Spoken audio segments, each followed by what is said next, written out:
D'où venons-nous? Que sommes-nous? Où allons-nous? Voici les trois principales questions existentielles qui ont toujours taraudé l'être humain. Pourtant, elles n'en font qu'une. Si nous provenons du néant, en toute logique, nous retournerons au néant. Et entre-temps, nos vies n'auraient pas vraiment de sens, voire aucune substance. Bref, vous et moi ne serions pas grand-chose ou quelque chose indéfinissable. Or, ces réponses pourraient caractériser la posture matérialiste, celle qui prédomine en grande partie dans notre monde depuis 3 siècles et qui, au final, nous déboussole. Souvenez-vous du message céleste de la mouette de Monaco. Allez-vous encore vous déboussoler longtemps? Attendez-vous que la planète annonce le mot fin pour comprendre?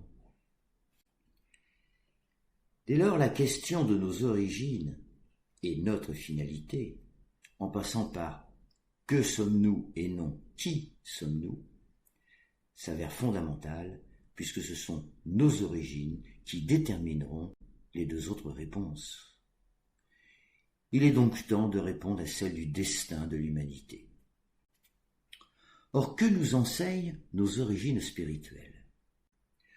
Que Sapiens a été libéré du carcan de l'évolutionnisme, doté d'un authentique libre arbitre et d'une capacité à penser et à aimer éternellement. Qu'il reçut désormais, il y a environ 100 000 ans, un appareillage spirituel exceptionnel que n'ont pas nos amis les bêtes, mais avec une seule condition à respecter, sous la forme d'une invitation-injonction: apprenez à vous aimer les uns les autres, sinon vous ferez votre propre malheur. Ce qui suppose donc une destinée ouverte, indéterminée, sans aucune finalité imposée d'avance, ni par un dieu, ni même par l'évolutionnisme darwinien, qui supposerait une constante évolution sur le long terme. Non, il n'y a rien de cet ordre dans la mesure où l'humanité est aussi, a priori, capable de s'auto-détruire. Et on n'en est pas si loin. C'est du moins ce que semble confirmer un nombre conséquent de scientifiques qui tirent la sonnette d'alarme. Autrement dit, outre cette invitation-injonction de nous aimer, notre destinée ne dépend que de nous. Nous pouvons vivre nos vies comme nous l'entendons. La loi sacrée de notre libre arbitre nous le permet. Cette approche de la nature de nos destinées m'a paru capitale dans la mesure où, pour le plus grand nombre, elle semble échapper, le plus souvent, à notre propre volonté. Or, de deux choses l'une, soit nous aurions reçu un authentique libre arbitre, soit nous serions dépendants de contingents extérieurs qui nous échapperaient. Ce que la plupart d'entre nous ressentons, croyons. Son enjeu s'avère donc capital. Par exemple, pourquoi sommes-nous si nombreux à consulter des voyantes pour connaître notre destinée? Pratique ancestrale s'il en est.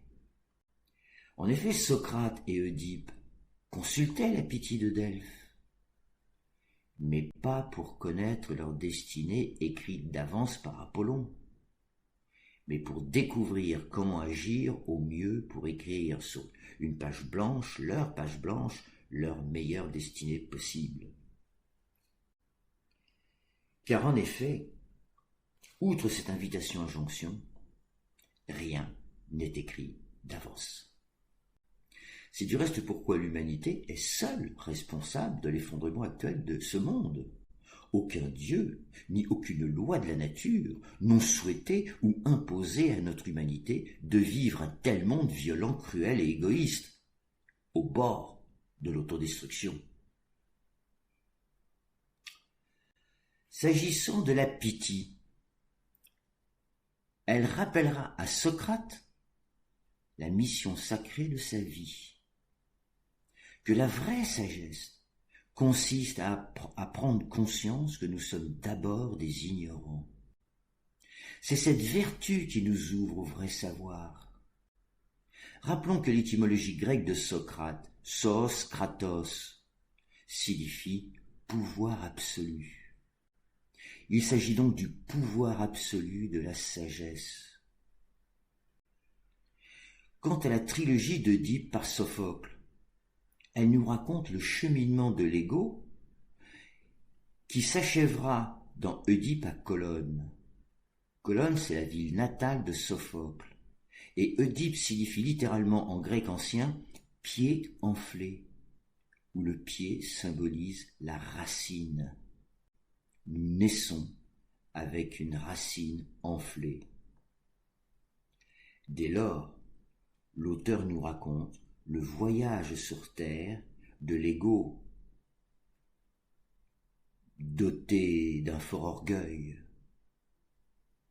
puis son aveuglement au monde de l'esprit, mais qui finira, et je vous rappelle que Oedipe se crève les yeux lui-même, mais qui finira par découvrir l'illumination de l'amour d'autrui par l'humilité.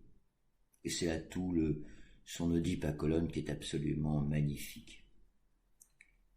Bref, la Pythie, fille d'Apollon, ne racontait jamais un avenir écrit d'avance, mais le meilleur à inscrire sur notre page blanche, selon nos forces et nos faiblesses. Nous pouvons en effet finir notre voyage terrestre aveuglés, ou à l'inverse, illuminés par l'amour. Ce qui n'a rien à voir avec l'idée commune de la voyance. Autrement dit, toutes les formes de voyance sérieuses sont là pour nous aider à accomplir la meilleure destinée possible et non pour nous en révéler une écrite d'avance par je ne sais quel Dieu. C'est toute la différence entre le ridicule de l'horoscopie. Bon, l'horoscopie est arrivée au début du XXe siècle. Avec le chemin initiatique que racontent les 12 signes du zodiaque. Ainsi le Bélier nous invite à nous engager à fond dans cette vie, traverser toutes ces étapes pour aboutir au signe des Poissons, consistant à poser un regard spirituel, voire mystique. Le zodiaque et Sophocle nous racontent finalement la même chose.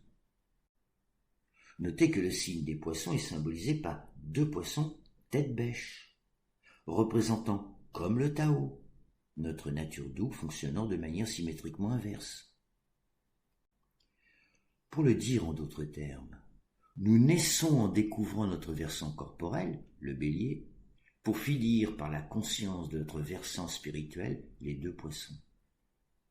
À titre d'exemple, le Taureau, le signe suivant le Bélier, nous enseigne la beauté de la vie, notamment charnelle. Le Cancer, la vie intime. Le Lion, comment guider avec bienveillance sa vie et celle surtout d'autrui. Le Gémeaux, l'importance de la vie familiale. La Vierge, le service à autrui, le sacrifice qu'appelle l'amour. La Balance, le juste équilibre, l'harmonie et bien sûr la justice. Le Scorpion agite ses pinces face aux apparences, alors que le danger est en réalité en lui-même, c'est son dard. Le Sagittaire nous invite à la philosophie, la sagesse. Le Capricorne à assumer nos responsabilités. Le Verseau à déverser l'amour sur toutes les formes de vie. Et enfin les Poissons symbolisent notre retour à nos origines spirituelles. Bien. Après ce petit détour en astrologie sacrée, vous comprendrez qu'il est un peu facile d'affirmer que si ce monde s'effondre, c'est à cause de la nature humaine, depuis toujours violente, cruelle et égoïste, supposant qu'au final c'était déjà écrit d'avance, dans nos gènes par exemple, ou encore que c'est un accident de l'évolution qui s'en remettra. Qu'est-ce que quelques milliers d'années face à plus de 4 milliards d'années? Eh bien non, ce monde est le triste résultat de 5000 ans de générations successives co-responsables. Alors la bonne nouvelle réside dans l'espoir d'un avenir. que les générations futures pourront, devront écrire, dans et avec l'amour des uns et des autres. Ainsi, toutes les formes de racisme et de discrimination devront disparaître. Par conséquent, à partir de nos origines spirituelles, que nous enseigne la loi sacrée du destin? 3 règles. Premièrement, nul ne peut aliéner la destinée d'autrui. Faire d'un être vivant un esclave de la chair à canon ou des boîtes de conserve est contre nature. Nous l'avons sans cesse fait depuis 5000 ans, au point d'avoir déréglé l'écosystème planétaire. Deuxièmement, il n'existe aucune destinée individuelle. Autrement dit, nos destinées sont consubstantielles à la moindre parcelle de vie sur Terre. Nous sommes tous reliés. Que nous soyons un couple, 3 associés, une collectivité locale, une entreprise, un service public ou un peuple, nos destinées sont liées et interdépendantes, et de surcroît avec l'ensemble de tout le monde vivant. D'où l'adage populaire « malheur à l'homme seul ». Même l'ermite est lié à sa foi, à la présence d'êtres spirituels en lui et en dehors de lui.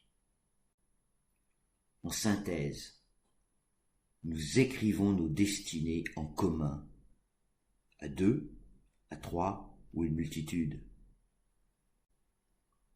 Troisièmement, nul ne peut rejeter autrui de la sphère de décision s'agissant de son destin.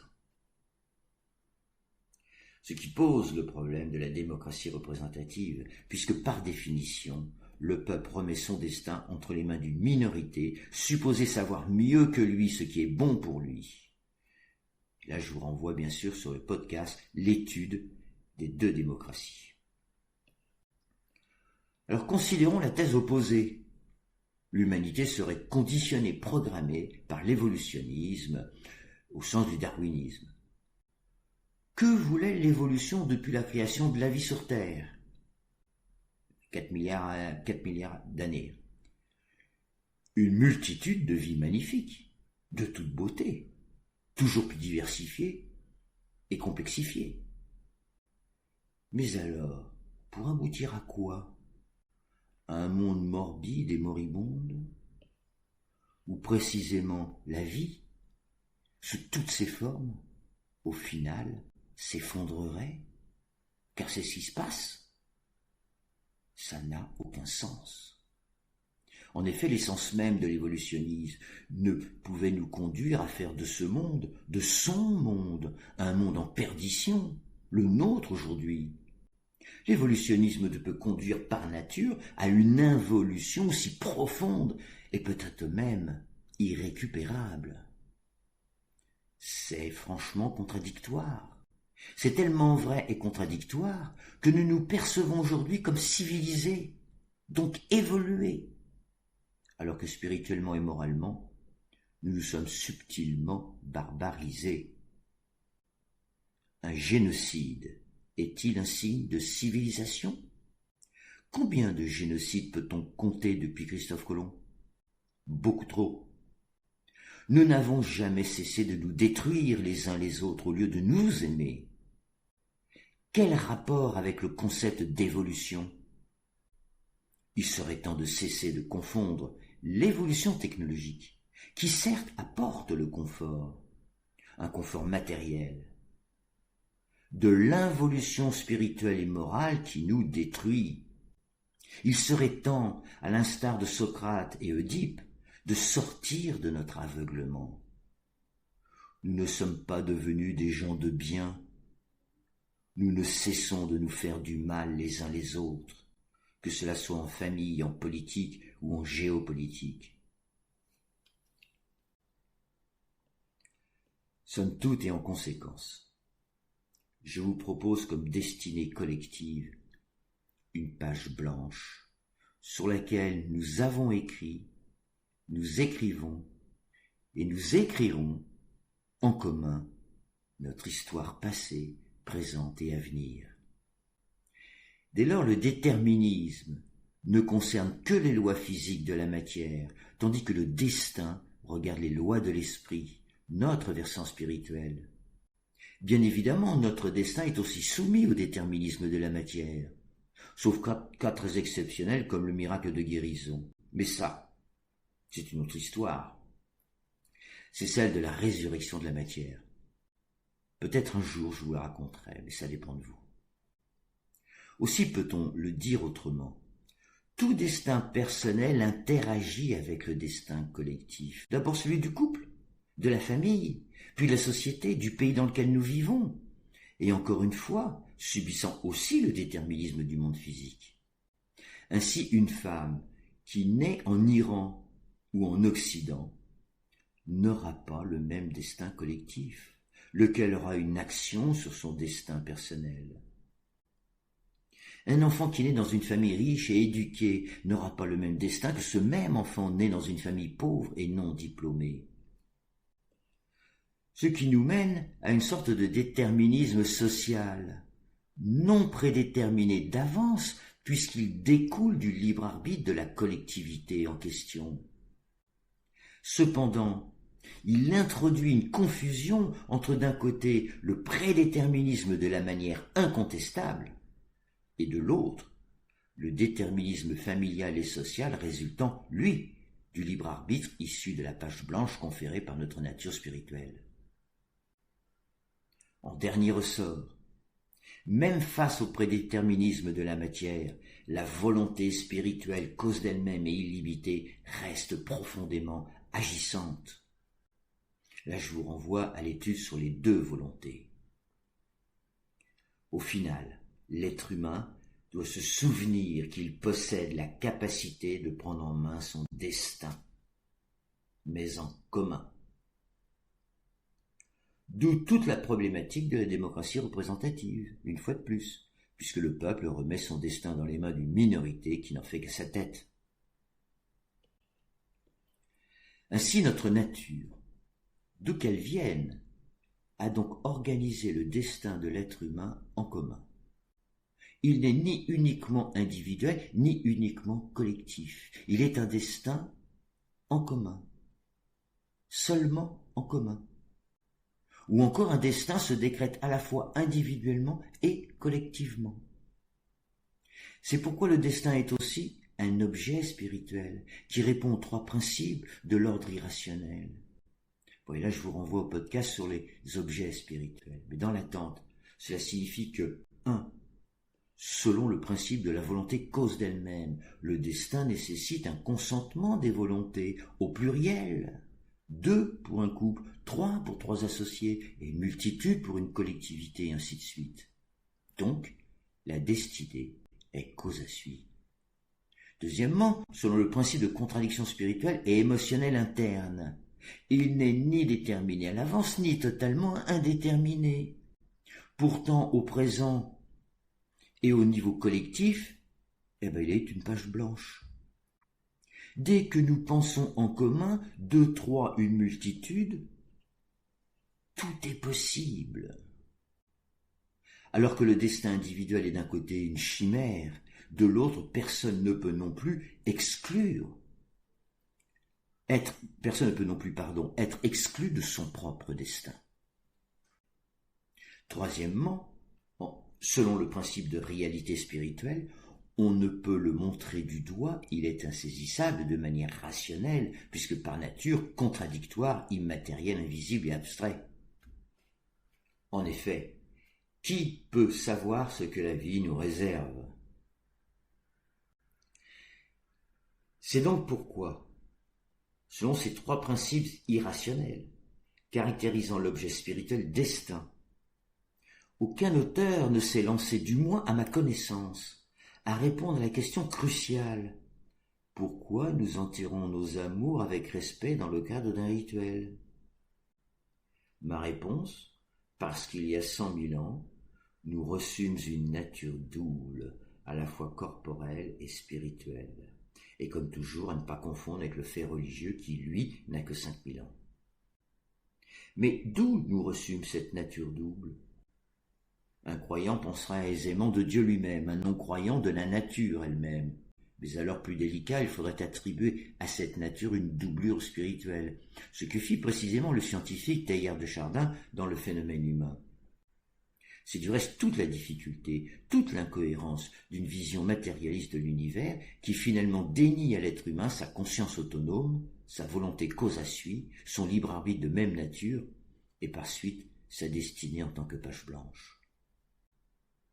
Comment en effet les mêmes scientifiques, d'un côté nous supplient de prendre conscience de l'urgence écologique et climatique, et de l'autre dénient la présence en nous d'une conscience autonome de notre cerveau.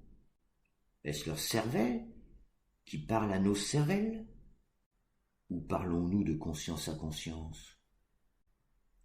Voilà toute la difficulté, pour nos sociétés actuelles, de décider en commun le destin de notre planète, puisque nous ne partageons pas une vision commune de notre propre nature.